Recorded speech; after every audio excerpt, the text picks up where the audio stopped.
안녕하세요. 나를 알고 너를 알고 서로를 이해하는 육아시선입니다. 우리는 애니어의 40가지 성격 유형의 특성을 강점, 약점, 키워드 각각 5개씩 10개의 키워드를 가지고 알아봤습니다. 유형의 특성을 10개 키워드만으로 살펴본 이유에 대해선 지난 영상에서 말씀드렸습니다. 혹시 그 영상을 아직 보지 못했거나 봤는데 기억이 안 난다 하시는 분들은 얼른 영상을 보고 오시기를 추천드립니다. 이 시간은 아직 나의 유형을 모르겠다.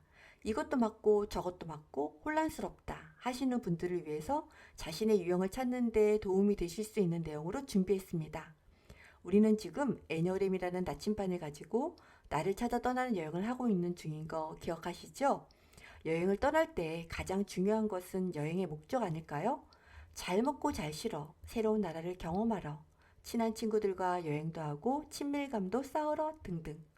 내가 나를 찾아 떠나는 여행을 왜 하려 했는지 그 목적에 대해서 잠깐 떠올려 볼까요? 9개의 유형 빙고판을 보여드릴 겁니다. 빙고판을 보시고 각 유형의 키워드에서 4개에 해당되는 단어들을 찾고 빙고판마다 찾은 개수를 그 유형과 함께 적어주세요. 아마 가장 많은 키워드를 찾은 빙고판이 나의 유형일 확률이 높겠죠. 그리고 그 유형을 설명하는 영상을 다시 한번 봐주시면 좋을 것 같습니다. 만일 찾은 키워드 개수가 같은 유형들이 있다면 각각 해당되는 영상을 찾아 다시 정독해 보시면 내가 어느 유형에 더 가까운지 찾으실 수 있을 거예요. 이렇게 했는데도 잘 모르겠다 하시는 분들 집중해 주세요. 첫 번째, 우리는 내가 왜 이런지 나도 모르겠다는 말을 종종 합니다. 우리가 이유 없이 감정이 올라오고 행동을 하는 것은 아니잖아요. 그런데 왜 모르겠다고 할까요? 우리는 외부에서 들어오는 자극에 대해서 무의식적이고 반복적으로 반응합니다. 내가 자극에 대해서 어떻게 생각하고 어떤 감정을 느끼며 어떻게 행동하는지를 알아차릴 사이도 없이 자극에 대한 반응을 하지요. 그러기에 내가 유독 어떤 말이나 행동, 관계를 불편해하는지, 왜 그런 불편함이 생기는지를 알아차리기가 힘들어요. 10시에 친구를 만나기로 약속했어요. 30분이 지나도 아무런 연락이 없이 친구가 오지 않은 상황이라면 여러분은 어떠실 것 같아요? 아무런 연락 없이 약속 시간을 어기는 것에 대해서 일단 화가 나는 분들이 계실 겁니다. 무슨 일이 생긴 건 아닌지 불안한 마음이 먼저 올라오는 분들도 계실 겁니다. 또 상대방이 나와의 관계를 소홀히 여기는 듯해서 서운함이 앞서는 분들도 계실 겁니다.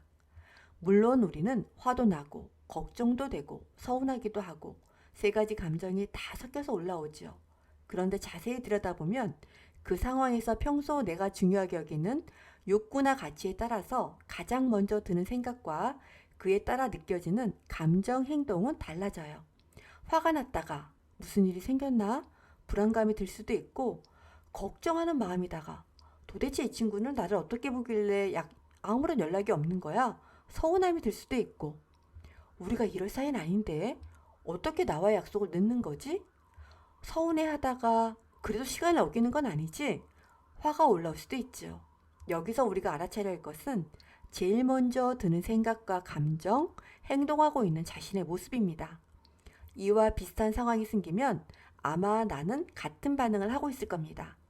여태까지 어떤 생각과 감정과 행동을 무의식적으로 반복적으로 해오고 있었는지, 그에 따라서 어떤 문제를 가지게 되었는지에 대해서 객관적으로 바라보는 알아차림이 우선되어야 나를 찾기가 수월해질 수 있습니다.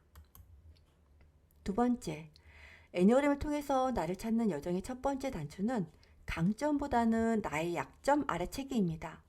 타고난 강점과 사회적 성격을 발달시켜서 잘 살아가다가도 타고난 약점은 일이나 관계에서 나를 힘들게 하는 아킬레스건이 되곤 하지요.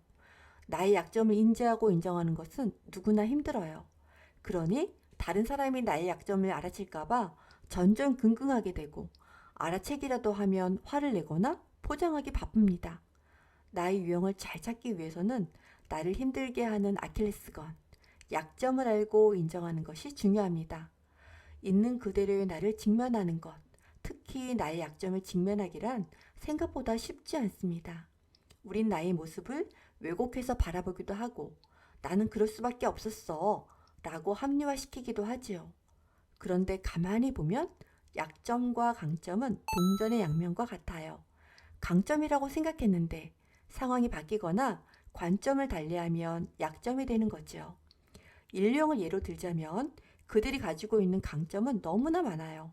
이왕이면 제대로 완벽하게 일을 하고, 그러기 위해서는 원칙과 기준을 잘 지켜야 하며 책임감과 공정함 등등을 갖춘 인류형 같은 선배나 동료가 있으면 일을 할 때 정말 많이 배우고 도움을 받을 수 있을 겁니다. 그렇지만 그들이 가지고 있는 날선 비난과 지적, 타협할 수 없는 완고함은 인류형들 가까이 가는데 머뭇거리게 되는 걸림돌이 되기도 합니다. 내가 인류형인지 아닌지를 알기 위해서는 나도 잘한다고 생각하고 남들이 인정하는 모습이 아니라 나도 불편하고 남들도 불편해하는 약점에서 찾아보면 더 정확하게 알 수 있습니다. 다른 유형들도 마찬가지겠죠? 세 번째, 나의 유형을 잘 찾기 위해서는 각 유형의 특성을 보고 이건 맞고 이건 아닌데 하나하나 따지기보다는 전체적인 모습에서 보는 것이 중요합니다. 처음 영상에서 설명드렸듯이 같은 유형이라도 여러 가지 하위 유형과 의식 수준, 살아온 환경에 따라서 여러 성격 유형들이 섞여서 나타나기도 합니다. 그러나 9가지 유형은 각각 특정 패턴의 기본적인 특성을 갖고 있고 그 특성은 살아가는 동안 유지됩니다. 우리는 변하고 많은 방식으로 발전되지만 기본 특성은 바뀌지 않기 때문에 전체적인 모습으로 유형을 이해하는 것이 필요합니다. 마지막으로 나를 찾기 위한 여행에서는 지나친 겸손은 필요하지 않습니다. 남들이 보고 말하는 나의 모습도 분명 나의 또 다른 모습이지만 남들이 찾아주는 유형에 나를 맞출 필요는 없습니다. 나의 내면을 잘 아는 사람은 결국 나니까요. 나의 욕구가 좌절되었을 때 나의 내면에서 올라오는 역동, 나의 약점, 남들에게는 안 보이지만 나만 아는 나. 이런 나를 잘 관찰하고 알아차리는 순간 여러분은 자신이 타고난 유형을 찾게 될 것입니다.